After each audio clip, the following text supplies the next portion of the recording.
Chapter 10. The Royal and Northwestern Hotel had been designed by a pupil of Sir Gilbert Scott in a moment of absent-mindedness, and when Royson O'Halloran entered its portals, she felt uneasily at home. She turned to her companion. "Like church," she whispered. The foyer had a marmoreal chill. Behind a mahogany desk, curiously carved, proportioned like an altar, stood a sallow-faced personage with the bloodless lips and sunken cheeks of a Vatican City intriguer, and he proffered them a great volume, like a chained Bible, and with a pallid, spatulate fingertip indicated the place for Fludd to put his superscription. When this was done, the personage frowned at it and then smiled a thin, wintry smile like a martyr whose hangman has cracked a joke. "We have a nice quiet room, Doctor," he said. "Doctor," thought Royson. "So you're up to your old tricks." Fludd caught her eye and smiled faintly, but with more merriment than the personage. The personage eased open a great drawer like a vestment chest and selected among the keys. Then he drew one out and presented it. In this way, with the same caution, St. Peter selects a key for one of heaven's more inconspicuous doors and hands it to one of the elect who has only just scraped in. "They're not over-friendly," she whispered on her way to the lift. But then she thought, it's not us, perhaps. Hotel keepers are like it. She thought of Mrs. Monaghan at Monaghan's Hotel, grumbling if she had to turn out her back room for a commercial traveler. Dymphna used to wash up at Monaghan's Hotel, and later it was said, make herself available in the bar parlor.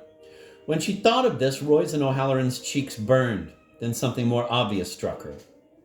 "Is it me?" she mouthed at Fludd. "Is it the funny way I look?" The iron grills of the lift clattered behind them, trapping them in. Fludd's hand crept over her cold hand. With a lurch, the machine began to move. An unseen force drew them upward, up into the bowels of the place. As they vanished into the darkness between floors, for one instant she saw, beyond the bars, Perpetua's face. It was a mask of fury. And with a snort of jealousy and rage, the decapitated vision reached out and spouted clawing hands and wormed her fingers between the metalwork. There was a wardrobe to put your clothes. It was a novelty to her. At home they had only a chest of drawers and an old musty cupboard in the wall. In a convent, well, you don't need such things. "Are you going to unpack your bag?" Fludd said. "Hang things up?" "I could hang up my costume," she said, "if I took it off." As she looked around her, naked pleasure shone from her face. "I could hang up my frock. I've brought a frock. It belonged to Sister Polycarp. It's got a sailor collar. You've never seen such a frock." Fludd turned away. She was a sore, sharp, grievous temptation. Now that he saw her here, in a warm room amid furnishings, he saw her glow with gentleness and hope. She'd never been part of his plans. No woman had, no fleshly tie of any sort. Some spoke of the soror mystica, companion in a man's work. But to him it had seemed always that women were leeches on knowledge, sappers of scholarship. Still, he thought, other times, other manners. Other times, other manners. Philomena took off her jacket. She folded it and laid it on the bed. The room was cavernous, stuffy. Some great engine hidden beneath the floor chuffed out heat. The bed was made with stiff white linen. The eiderdown was plump and purple, shining and silky, the kind of quilt a papal legate might have. On the wall, cabbage roses bloomed, blue roses, the white space between them pickled a yellow-brown by the tobacco smoke of previous guests. There was a wash basin in the corner behind a screen, and upon it a cold cake of green soap, and by it a white towel with the hotel's initials sewn on it in a florid scarlet script. "Must I take my other's clothes off too?" the girl said. When Royson O'Halloran lay at last beneath the bed sheets, her naked body rigid in their glacial embrace, her thoughts were of her own ineptitude, of how easily everything could have gone awry. Fludd had been wearing, when she met him at the station, a suit made of tweed, and so when the passengers came off the train from Featherhofton, she had failed to see him because she was looking for clerical black. She had not told him this, nor how she had panicked in the moment before he hurried up to her and kissed her cheek and took the bag from her hand. The mistake seemed to add a further dimension to her foolishness. Was there ever a woman in the history of the world who ran off with a man she could not recognize? Now Fludd undressed modestly, his back turned to her. She watched him take his handkerchief from his pocket and lay it on the dressing table, like a white nest, into which he dropped his small change. She thought, am I seeing what other women see every day? Then he had gestured to her, his torso transparently white like a saint's robe, that she should turn back the covers for him and switch off the lamp.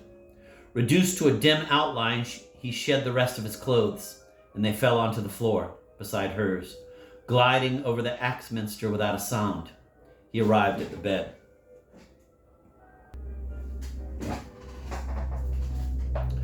When she reached out and folded her arms around his body, she felt that she was closing them on air. Her eyes opened wide, her lips pressed together in fear of pain.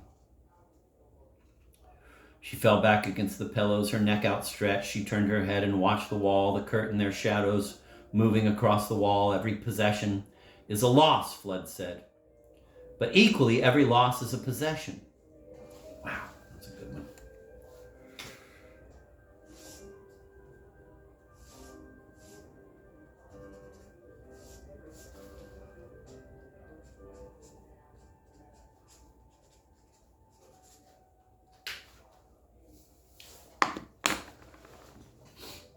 Later, while she slept, her cropped head buried deep in the feather pillow, Fludd slipped from the bed and stood watching her.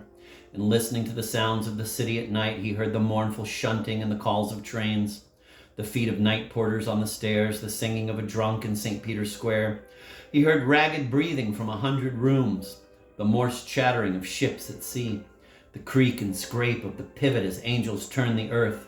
He splashed water on his face and rubbed it with the white towel. Then he crawled back into the bed beside her and fell asleep as his eyes closed, overcome by the power of his dreams. The next day, Roisin O'Halloran didn't want to go out. She was ashamed of her clothes and of her hair, too, without the checked headscarf. Fludd said he would take her to a department store and she could get something in the fashion, but she hardly felt she could face a saleswoman. They would trick her out of her money, she felt, turn her out in some clownish way. For years, she had never thought of her body swathed inside her habit. It seemed to have developed its own secret way of life. You put one foot in front of the other, and that was how you walked. You rolled, you shambled. The habit hiding your gait, you got along as best you might. But now you must study moving. Last night she had caught a glimpse of women in the hotel corridors, stepping along on bird-like legs. They were alive with a contained tension, their eyes smiling under painted brows. In the echoing cathedral nave of the foyer, they pulled on gloves with tiny pecking movements of their fingers. They snapped open their handbags and fumbled inside them and took out little handkerchiefs and powder compacts.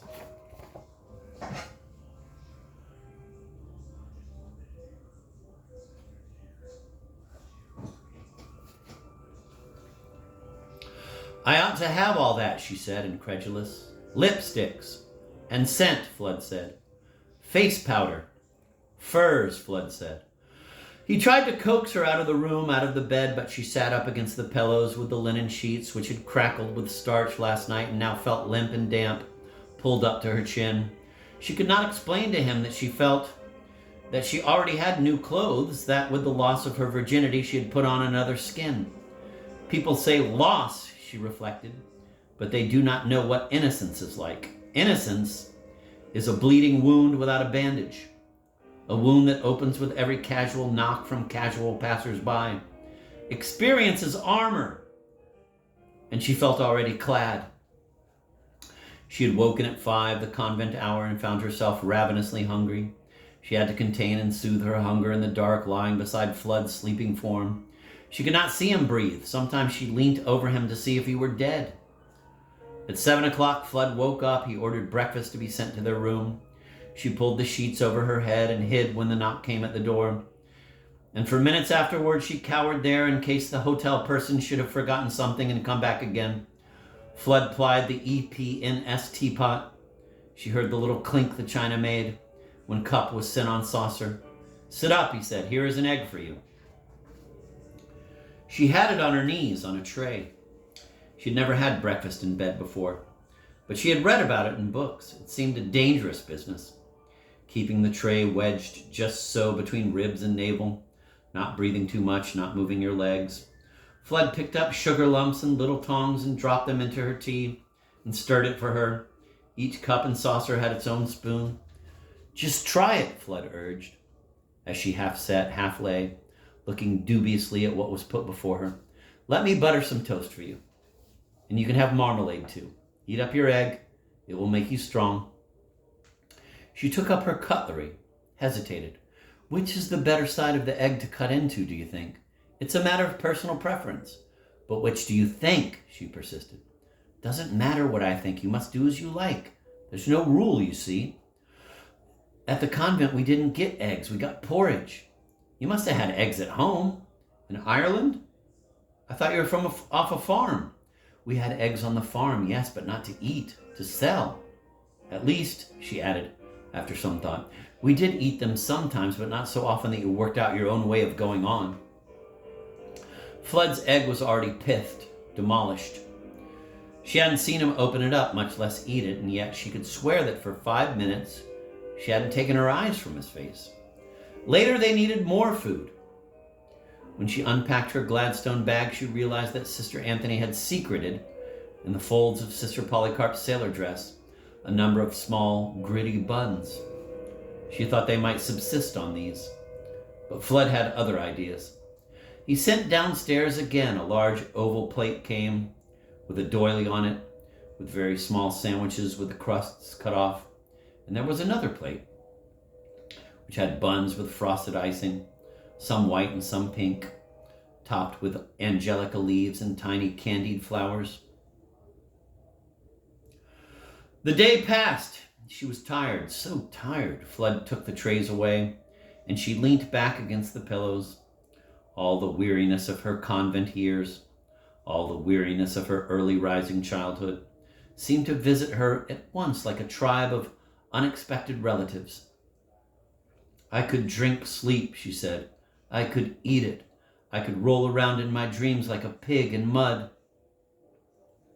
When she was awake, they talked in a desultory way. She told him her childhood, but he did not tell her his.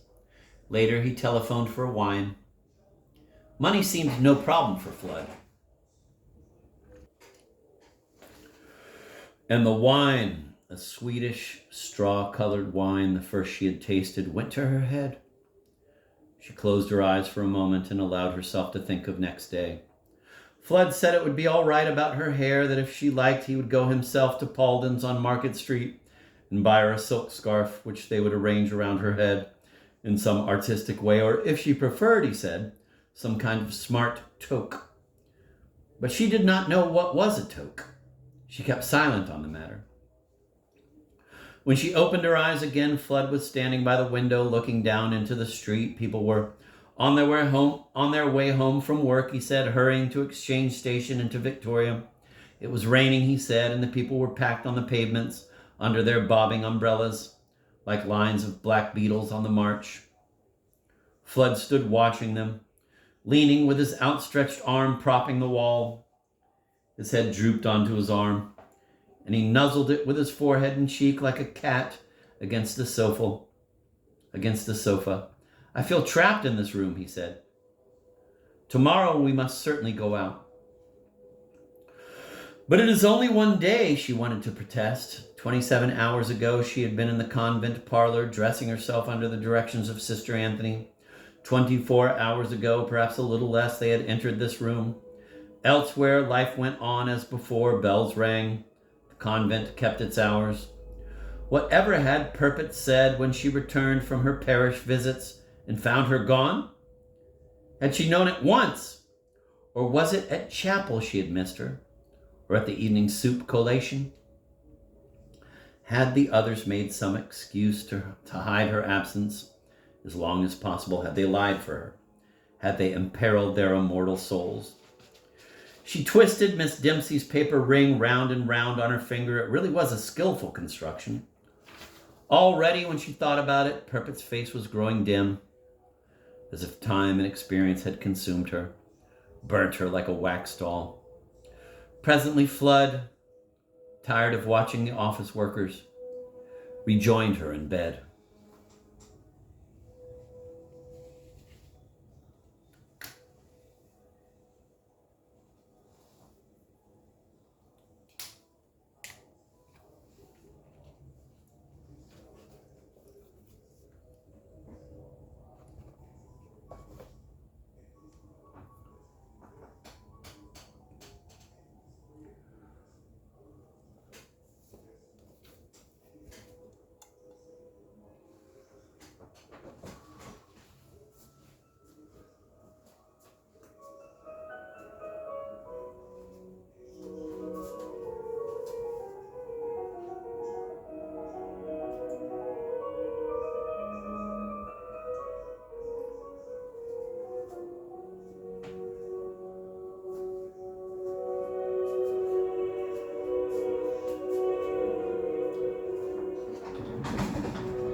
and comparing with other people. Listen, as Christians, we even compare our prayer lives with other Christians. I mean, if I'm praying 15 minutes a day and I'm real happy and Sister Super Christian takes me to breakfast and tells me how she prays 4 hours every day, now all of a sudden I'm unhappy with myself.